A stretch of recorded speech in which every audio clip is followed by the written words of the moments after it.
Friends, good afternoon, सबको नमस्ते। और इस फाउंडेशन का बहुत बहुत धन्यवाद कि कृष्णा कौशिक ने और उनकी टीम ने आज मुझे मौका दिया कि मैं आप सबको जो हम काम कर रहे हैं उसके बारे में मैं शेयर करूं, और कैसे आप सब लोग हमारे साथ मिलके जो हमारी मुहिम है हम इसको और बल दे सकते हैं और आगे बढ़ सकते हैं। और जो अभी जो थीम लिया है कौशिक इस टीम ने, वो है एक भारत सक्षम भारत, और दूसरा है सेल्फ रिलायंट इंडिया।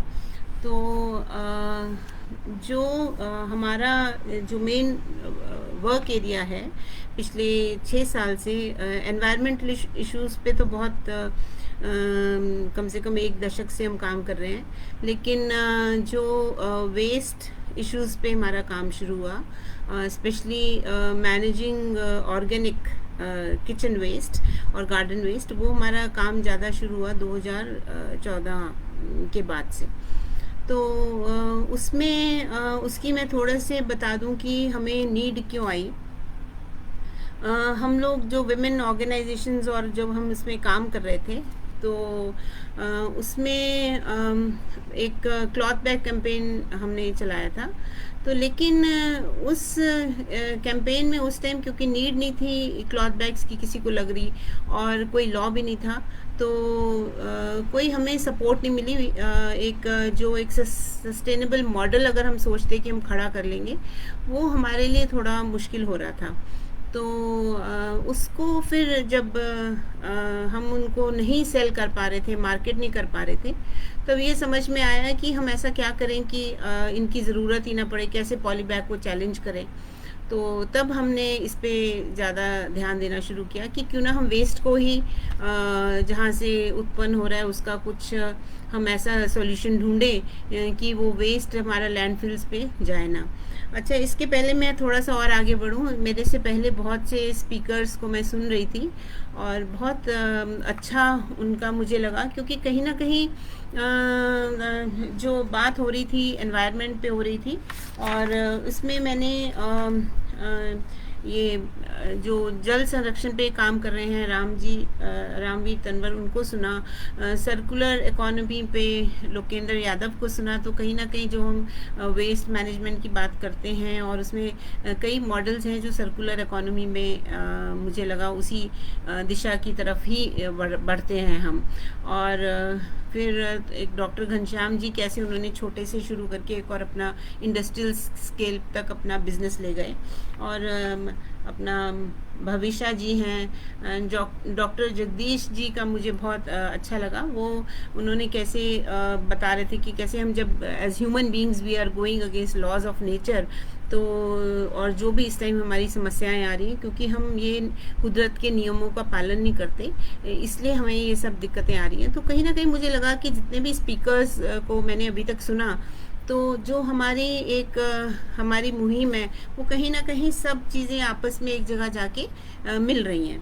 तो एक बार फिर से धन्यवाद करना चाहूँगी कृष्णा का कि उसने मुझे यहाँ इनवाइट किया और आपसे बात करने का मौका दिया। तो हम थोड़ा सा और आगे बढ़ते हैं।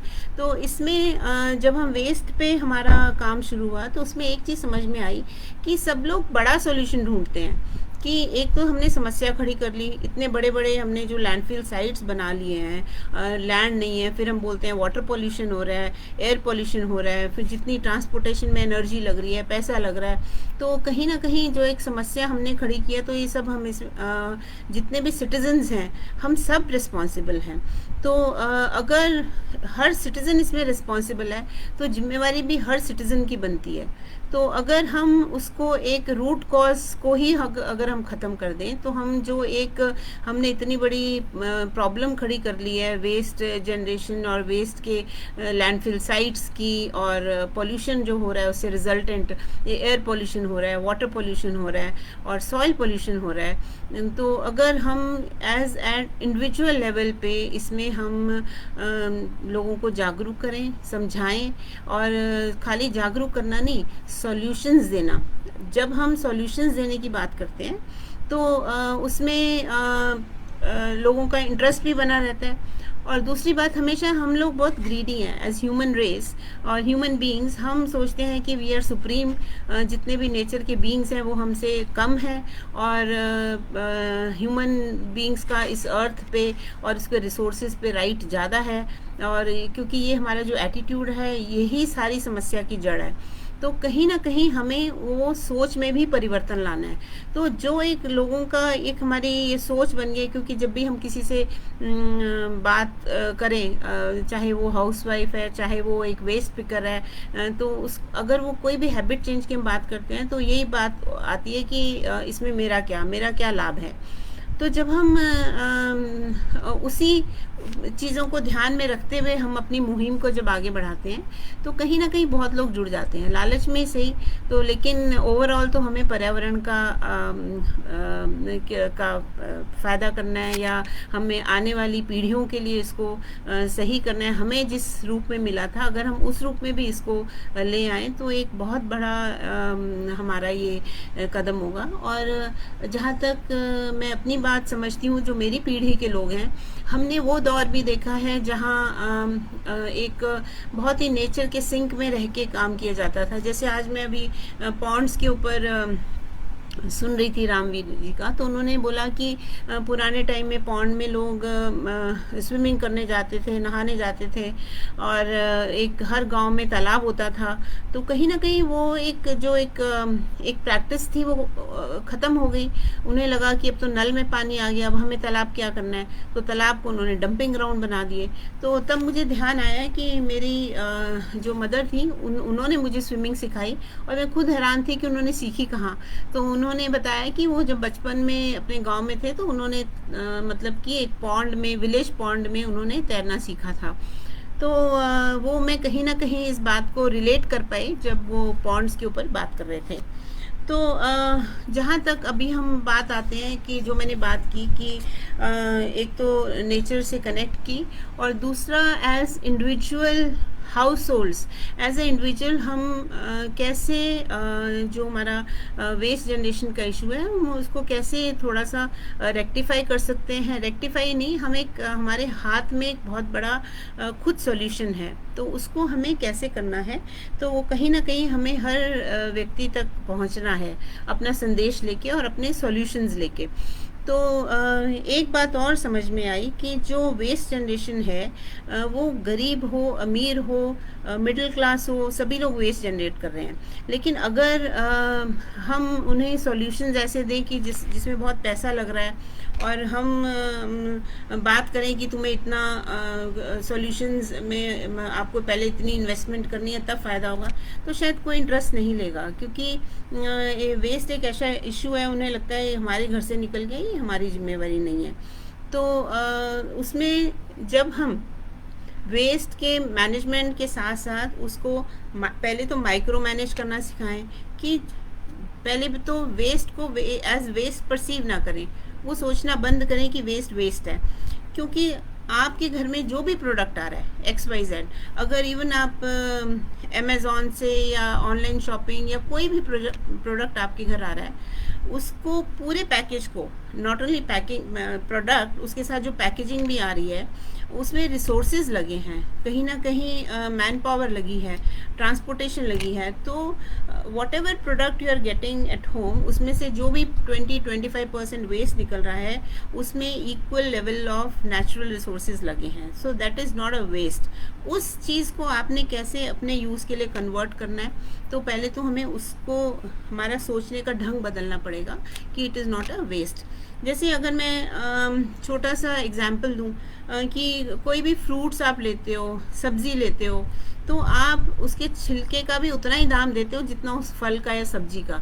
तो वो कोई कम रेट में नहीं लेते। आप मैंगो खरीद रहे हो, संतरा खरीद रहे हो, आप तरबूज खरीद रहे हो, तो वो पील्स के साथ या जो उसका आउटर कवरिंग है तो आप उसका उतना ही दाम देते हो, और नेचर ने भी उसको उतने ही प्योरिटी के साथ बनाया है।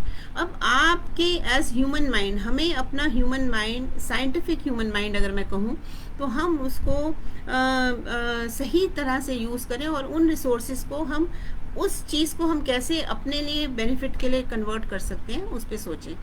तो पहला तो ये ध्यान में आया कि जो हर एक हाउस होल्ड में हम लोग कम से कम जो हमारा वेस्ट प्रोड्यूस होता है वो 80% ऑर्गेनिक होता है और 20% इज़ ड्राई वेस्ट। और ड्राई वेस्ट इतना प्रॉब्लम नहीं है, क्योंकि जो ड्राई वेस्ट है वो तो ऑलरेडी जो हमारा जो रैग वेस्ट पिकर है, तो जनरली वो लोग उसको कलेक्ट कर लेते हैं, सॉर्ट आउट कर देते हैं और वो बेच देते हैं शाम तक, वो क्विक मनी है।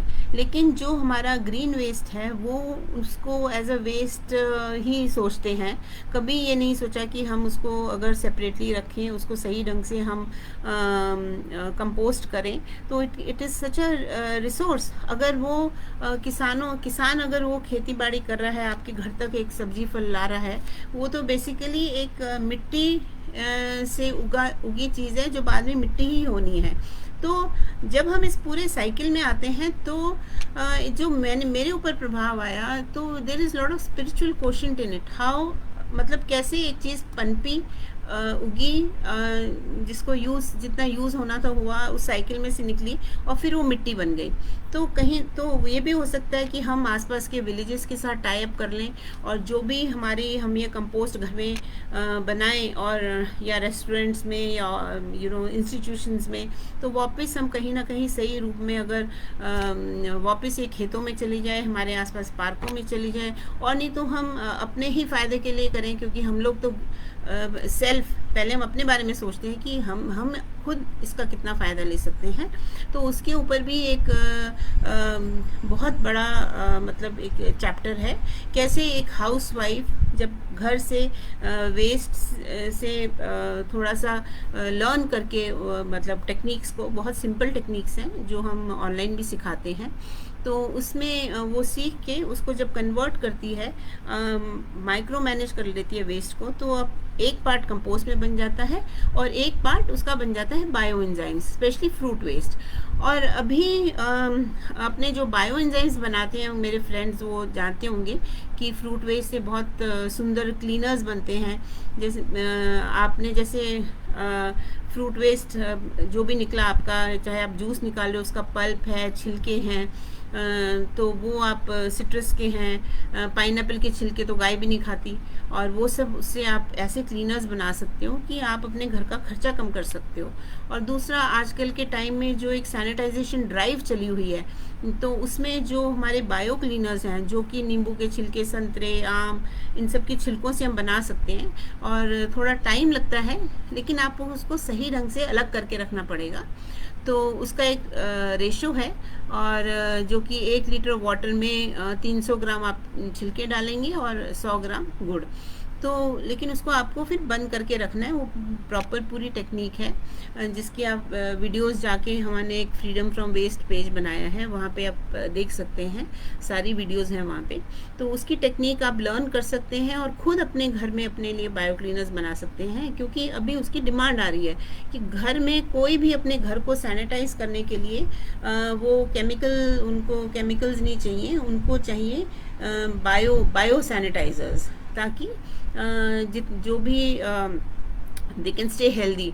तो अगर एक गृहिणी अपने घर में ये बनाना सीख लेती है, तो देखिए आप, एक तो हेल्थ अच्छी रहती है, घर का खर्चा कम होता है, फिर जो चीज़ आप मार्केट से ख़रीद के लाए हो उसको प्रॉपर आप उसको यूटिलाइज कर रहे हो।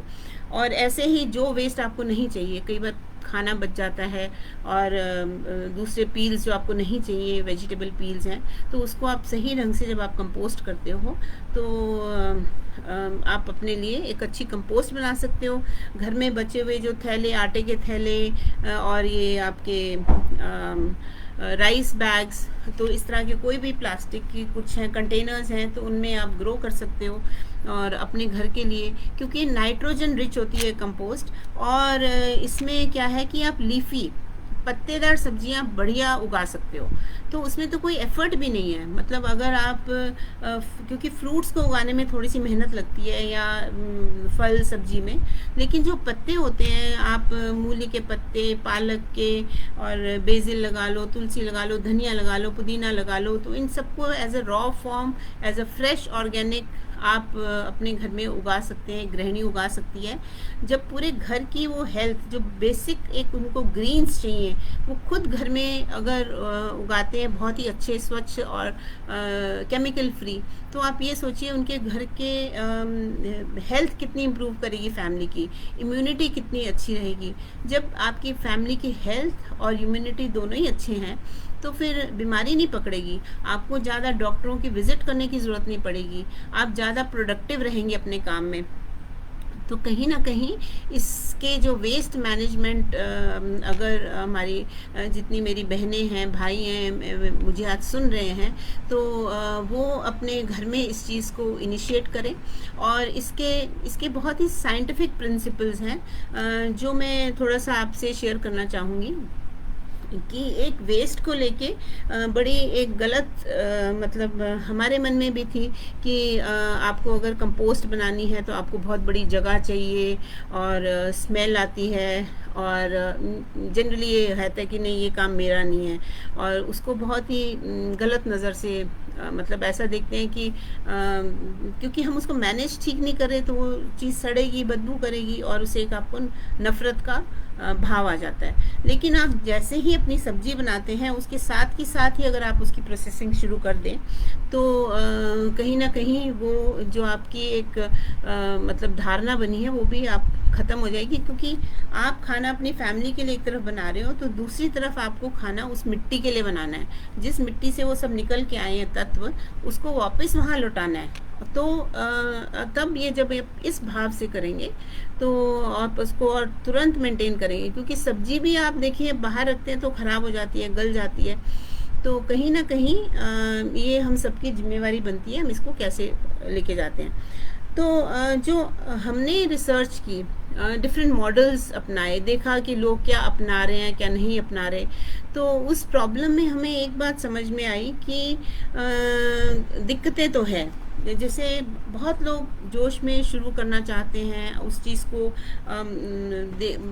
मतलब इम्प्लीमेंट करना चाहते हैं घर में, तो जब थोड़ी सी भी प्रॉब्लम आ जाती है तो थोड़ा सा पीछे हट जाते हैं। तो उसमें एक बात हमें समझ में आई कि वो इश्यूज जेन्युइन थे, चाहे वो उसमें कीड़े उत्पन्न हो जाते हैं, स्मेल आती है ना, और रखने की जगह, तो उसके ऊपर जब काम करते हुए हमने इसको स्टडी किया और इन इश्यूज़ को हैंडल किया, तो तब समझ में आया कि बेसिकली एक तो आपको उसको मेंटेन करने के लिए, जैसे आप अपना खाना बनाते हो आपको कुकर चाहिए, देगची चाहिए, और ऐसे ही जब आप मदर अर्थ के लिए कुक करोगे उसके लिए भी आपको एक बर्तन चाहिए, उसके लिए भी आपको मसाला चाहिए, उसको भी आपको ढक के रखना है।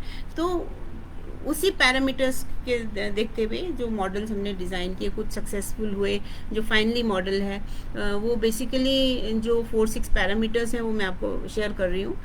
एक तो मॉइस्चर की ज़रूरत होती है, नमी की ज़रूरत होती है। हम भी जब खाना बनाते हैं, जब जिस सब्ज़ी में नमी नहीं उसमें पानी का छींटा देते हैं, तो उसमें मसाला चाहिए, उधर नमक मिर्च मसाला डालते हैं, तो इसका मसाला क्या है कि ड्राई मैटर, सूखे हुए पत्ते, सूखी हुई घास, नारियल का बुरादा ब्रिक फॉर्म में आपको मिल जाता है गार्डन शॉप्स में, आप लकड़ी का बुरादा यूज़ कर सकते हैं, गत्ते के टुकड़े यूज़ कर सकते हैं। तो जब आप उनको, जैसे आप अपने खाने को बनाने के लिए उसको छोटा छोटा चॉप करते हो, ऐसे ही जब आप घर में कंपोस्ट बनाते हो तो अपने वेस्ट को, ये नहीं कि आपने गोभी का डंडल एज इट इज़ पूरा डाल दिया तो उसको गलने में टाइम लगेगा, तो थोड़ा सा अगर उसको चॉप करके डालेंगे, मिक्स करेंगे प्रॉपर ड्राई मैटर के साथ, तो बहुत अच्छा बनेगा। और दूसरा, हमें उसको ढक के रखना है।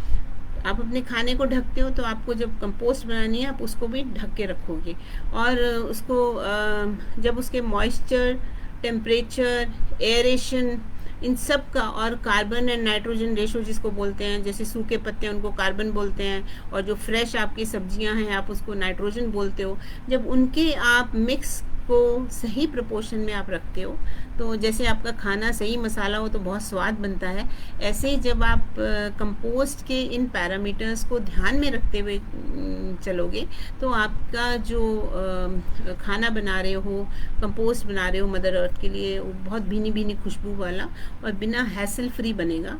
और तो इसके ऊपर भी हमारे काफ़ी वीडियोज़ हैं, आप उसमें देख सकते हो कि आप घर में, अब ये क्वेश्चन आएगा कि हम घर में कैसे उसको बनाएं, तो उसमें हमारे कुछ वीडियोज़ हैं, हम इस पेज पे शेयर कर देंगे, तो आप उसमें देख सकते हो कि आप उसको कैसे बकेट्स के साथ कैसे रीडिज़ाइन करना है। और अपने हिसाब से अगर कम लोग हैं घर में तो आपको कम कैपेसिटी की बकेट चाहिए, ज़्यादा लोग हैं तो आप कैसे उसको रीडिज़ाइन करके आप खुद के लिए बना सकते हो।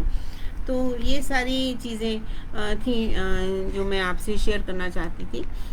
तो इसमें भी जो हमारे, हम जब यंगस्टर्स में ये चीज़ स्कूल्स में हम ये बात, इस नॉलेज को शेयर हमने किया, और आगे भी हमारी यही कोशिश रहती है कि हम बच्चों तक इस बात को लेके जाएं।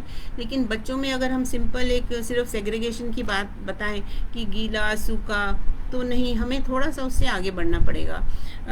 छोटे स्कूल के बच्चों को एक सेग्रीगेशन इम्पॉर्टेंस बतानी पड़ेगी, ड्राई और ग्रीन की। थोड़े बड़ी क्लास में आएंगे तो उनको थोड़े प्रोसेस समझाने पड़ेंगे, थोड़ा और बड़े जाएंगे तो उसमें बताना पड़ेगा कि what microorganisms are working in this whole setup. तो धीरे धीरे जब आप उसका लेवल ऑफ अंडरस्टैंडिंग, डिफ़िकल्टी और लेवल ऑफ उसमें माइन्यूट जो उसकी बारीकियां हैं वो बड़े बच्चों को समझाने लगेंगे तो एक इंटरेस्ट भी बनता है। और फिर जो एक अभी सेल्फ रिलायंट इंडिया, इन्होंने जो ये हम इस पे शब्द जोड़ा गया है, तो उसमें यह है कि हमारे पूरे वेस्ट मैनेजमेंट में जब उसकी मैन्युफैक्चरिंग में इतने लोग लगे, इतनी एनर्जी लगी, इतने रिसोर्सेज लगे, तो डेफिनेटली उसको मैनेज करने में अगर हम माइक्रो मैनेज करेंगे different kind of waste, even like अगर हम ड्राई वेस्ट की भी बात करें तो उसमें भी इतनी जॉब अपॉर्चुनिटीज़ क्रिएट हो जाती हैं कि एंडलेस। अभी जैसे हमने बताया कि जो हम फ्रूट वेस्ट से बायो एंजाइम्स की एक नीड आ रही है कि इसका बायो डिसइंफेक्टेंट्स चाहिए, तो that is use for spraying in Holmes, offices. तो केमिकल्स की एक बहुत अच्छी रिप्लेसमेंट है ये। और कहीं ना कहीं जब हम कंपोस्टिंग घर में हाउस होल्ड्स कर रहे हैं तो उसकी नेक्स्ट नीड क्या खड़ी होती है?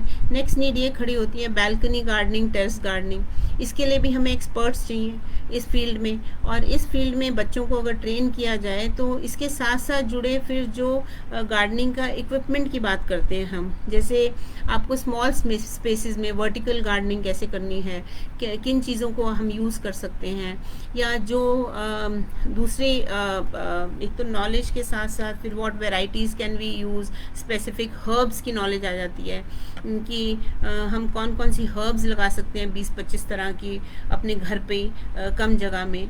तो और फिर प्लस रिलेटेड टू दैट कि उनकी सप्लाई फर्दर कि वो हर्ब्स कहाँ से मिलेंगी। तो हर एक स्टेप पे एक जॉब अपॉर्चुनिटी इसमें क्रिएट होती है।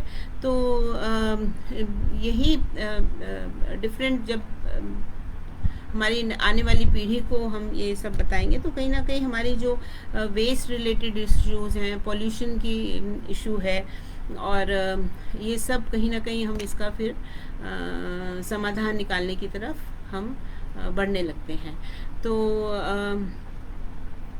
इसमें मैं देख रही हूँ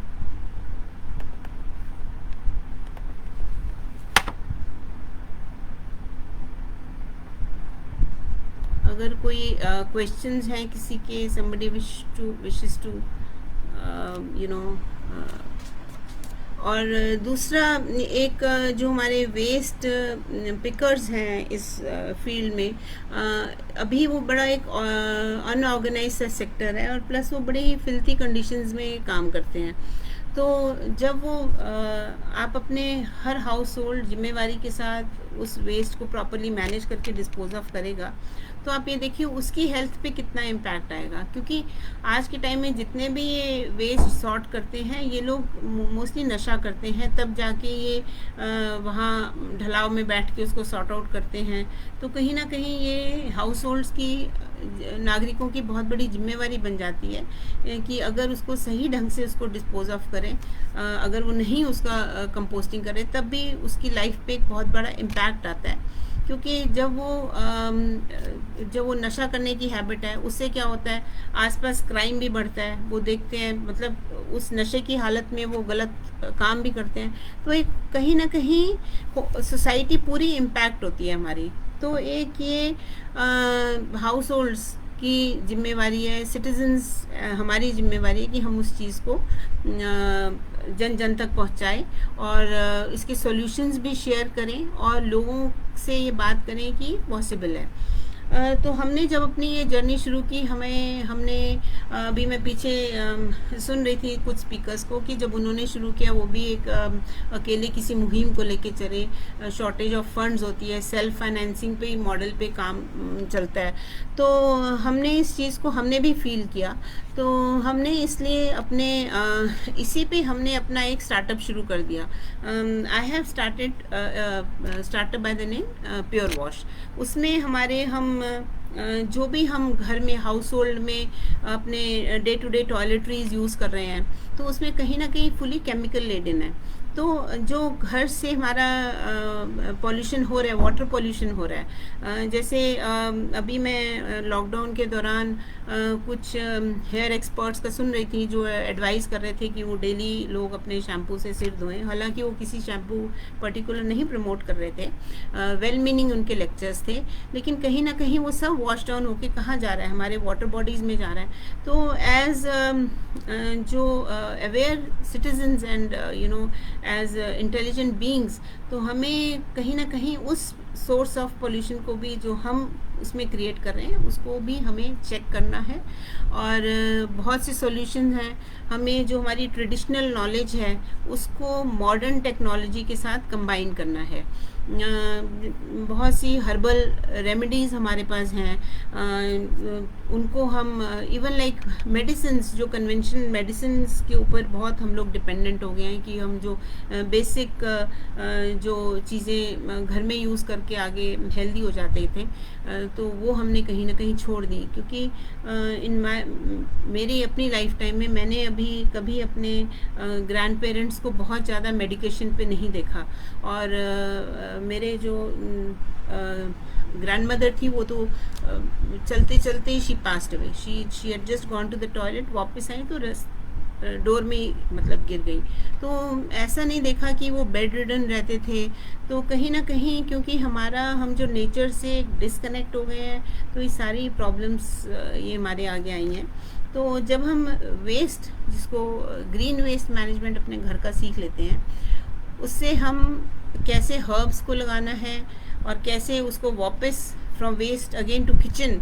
तो जब एक आप पूरा प्रोसेस करते हो, तो आप ये देखिए आपके पूरा हाउस होल्ड अवेयर हो जाता है। हो सकता है शुरू में आपको रेजिस्टेंस आए और आपको खुद भी थोड़ा सा डिफ़िकल्ट लगे, लेकिन अगर आप उन चैलेंजेस को पार करते जाते हो, तो ट्रस्ट मी, आप एक इतना अच्छा सिस्टम अपने पूरे घर का बना लोगे, from kitchen to waste and then kitchen garden again to your kitchen. तो उसमें आपकी जो हेल्थ तो है ही, प्लस आपके जो बच्चों में, आपके हाउस होल्ड में इतनी सेंसिटिविटी आ जाएगी। क्योंकि ये बात मैंने अपने बेटे को कहते सुना कि आप इतनी मेहनत करते हो, कुछ टमाटर लगाते हो या नींबू निकलते हैं तो इतने खुश होते हो, तो जो बाहर जो वेजिटेबल सेलर है, कि अब उसके साथ मुझे बार्गेन करने का मन नहीं करता। तो this is the kind of response we hear. और तो एक कनेक्टिविटी है टू नेचर, क्योंकि बच्चों को पता होना चाहिए कि चीज़ें कहाँ से आ रही हैं। तो कहीं ना कहीं एक रिस्पेक्ट टुवर्ड्स फूड ग्रोअर एक अलग ही लेवल की हो जाती है। तो उसमें मेरा आग्रह है, जो भी सुन रहे हैं मुझे इस टाइम या बाद में सुनेंगे, तो वो अपने घर में कम से कम इस चीज़ को कोशिश करें कि इम्प्लीमेंट करें, और इस बात को अपने फ्रेंड्स, फैमिली में और शेयर करें। और एक चीज़ और, मैं थोड़ा जो वेस्ट के ऊपर, I am coming to again one, I have seen one of my friends, bottle जितनी भी आपकी, देयर इज़ वन NGO जो जितनी भी आपकी जो ये बॉटल्स निकलती हैं, ग्लास बॉटल्स, उन सबको वो प्रॉपर ग्लास कटिंग करके उसके ग्लासवेयर बन के पूरा उसका बेचते हैं। उन्होंने अपनी पूरी मुहिम का नाम रखा है गुड ग्लास। तो वो एक बहुत ही अच्छे रेट पे जाते हैं, बहुत स्टर्डी होते हैं, तो कहीं ना कहीं they are recycling it in a very good way. और आज एक मैंने बहुत ही सुंदर भावना पांड्या जी का सुना टेक्सटाइल इंडस्ट्री के ऊपर कि कितना वेस्ट जनरेट कर रही है, कि जितना लैंडफिल है हमारे, वो टेक्सटाइल इंडस्ट्री उसमें 5% कंट्रीब्यूट करती है, जो लैंडफिल में जितना भी कपड़ा और जो भी वेस्ट जा रहा है। और दूसरी जगह 20% वो जो वाटर पोल्यूशन है टेक्सटाइल इंडस्ट्री से हो रहा है। और हम एक ये भी चीज़ सोचें एज ह्यूमन बीइंग्स, जो भी हम कंज्यूम कर रहे हैं, first step towards checking waste generation is aware consumerism, कि हम जो भी चीज़ अपने घर में लेके आ रहे हैं कि वो कैसे बनी है, कहाँ बनी है, ज़्यादा उसमें सिंथेटिक तो नहीं है, प्लास्टिक तो नहीं है, क्योंकि वो गलता नहीं है, बहुत टाइम, सालों साल, सदियाँ लग जाती हैं उसको, वो मिट्टी में ही पड़ा रहता है। तो कहीं ना कहीं, और जो एक सिंथेटिक उसमें जो डाइज़ यूज़ हो रहे हैं वो बड़े हार्मफुल डाइज़ हैं, तो कहीं ना कहीं हम उसको ऑर्गेनिक डाइज़ की तरफ लेके जा सकते हैं। तो एक वॉचफुल और अवेयर अगर हम कंज्यूमर बन जाएं, जब उस चीज़ की हम नीड ही ना रखें, तो ऑब्वियसली उतनी इंडस्ट्री उस तरह की कम लगेगी। तो ये एक हमारी एक बहुत बड़ी नैतिक जिम्मेवारी बनती है। और जो मैंने बायो क्लीनर्स की बात की, इसमें थोड़ा सा टेक्सटाइल इंडस्ट्री जो कलरिंग की जो बात आती है, इसमें जो भी केमिकल कलर्स यूज़ होते हैं, even they are very harmful. So if we can move towards organic colours, organic cloth, natural fibre, plant fibre, उस इंडस्ट्री को हम बढ़ावा दें। तो मैंने देखा उन्होंने एक मलबरी सिल्क क्लॉथ की उन्होंने बात की, चाहे बैम्बू का है, तो कहीं ना कहीं जो अगर हम जो हमारे रिसोर्स है वो नेचर से हम लें और नेचर को ही लौटा दें उसका वेस्ट, तो एक कहीं ना कहीं हमारी एक बहुत बड़ा रोल रहेगा एज अ कंज्यूमर अपने पर्यावरण को प्रोटेक्ट करने में। और दूसरी चीज़ कि जितनी ज़रूरत हो हम उतना ही लें। हम अपने आसपास देखें, जितने हमारे पेड़ पौधे, पशु पक्षी, वो कभी भी होर्ड नहीं करते। जितना उन्हें अपनी दिनचर्या के लिए चाहिए उतना वो नीड के हिसाब से लेते हैं और अपनी बहुत बढ़िया लाइफ उनकी देखिए। हमने कभी अपने आसपास किसी बीमार पंछी या बीमार बहुत एनिमल्स को नहीं देखते, या तो हम देखते हैं दे आर डेड, कोई बहुत तो एक जो नेचर के साथ उनका नाता है, उसी तरह का हम अगर थोड़ा सा नाता रखें और अपना जो थोड़ा सा मिनिमल हो जाए अपने कंज्यूम करने में चीज़ों में, तो एक बहुत बड़ा इम्पैक्ट लेके आ सकते हैं। और एक और चीज़ मैं शेयर करना चाहूँगी आप लोगों से कि हम लोग थोड़ा सा अपने कंज्यूमरिज्म में अननेचुरल हो गए हैं, इन द सेंस कि जो चीज़ हमें नहीं मिलती एक जगह में या वो कहीं और मिलती है, तो एक रहता है कि एक हम वहाँ की चीज़ यूज़ करें, वहाँ बेमौसमी फल खाएं। तो उसमें हम थोड़ा सा एक ध्यान रखें कि एक तो हम फ्रेश चीज़ें खाएं, है ना, फ्रेश चीज़ें खाएं, सीजनल खाएं, और लोकल फ्रूट्स, क्योंकि जिस सीज़न में जिस जगह पे कोई फल पनपता है तो वो उस एरिया, उस माहौल, उस मौसम के हिसाब से बेनिफिशियल होता है। और दूसरी बात, जब हम वी गो लोकल, तो हम अपनी लोकल इकोनॉमीज़ को भी स्ट्रेंथन करते हैं, क्योंकि हम अपने पास से बना हुआ सामान जब खरीदते हैं तो ट्रांसपोर्टेशन की ऑब्वियसली इतनी ज़रूरत नहीं होती। तो we should buy fresh, we should buy seasonal, we should buy local. तो ये इससे इकोनॉमी भी स्ट्रेंथन होती है अभी, और दूसरा पर्यावरण भी स्वच्छ रहता है। तो कहीं ना कहीं हम अगर अपने कंज्यूमर पैटर्न, अपने चीज़ें जो हम यूज़ करते हैं उसको थोड़ा सा हम बहुत ध्यान रखें। और दूसरा, जो हम वेस्ट प्रोड्यूस कर रहे हैं वो ये देखें कि वो एक तो ऑर्गेनिक हो, जब हम एक्वायर जो करेंगे वही एक ऑर्गेनिक होगा मैक्सिमम, और जो हम उसको कंज्यूम करें जो नहीं चाहिए या ऑर्गेनिक वेस्ट हो गया, उसको हम प्रॉपरली अगर डिस्पोज करें तो ट्रस्ट में हमारी 80 to 90% प्रॉब्लम्स जो हैं पर्यावरण रिलेटेड वो समाप्त हो जाएंगी, और कहीं ना कहीं हम अपने आने वाली पीढ़ी को एक बहुत साफ सुंदर वातावरण देके जाएंगे।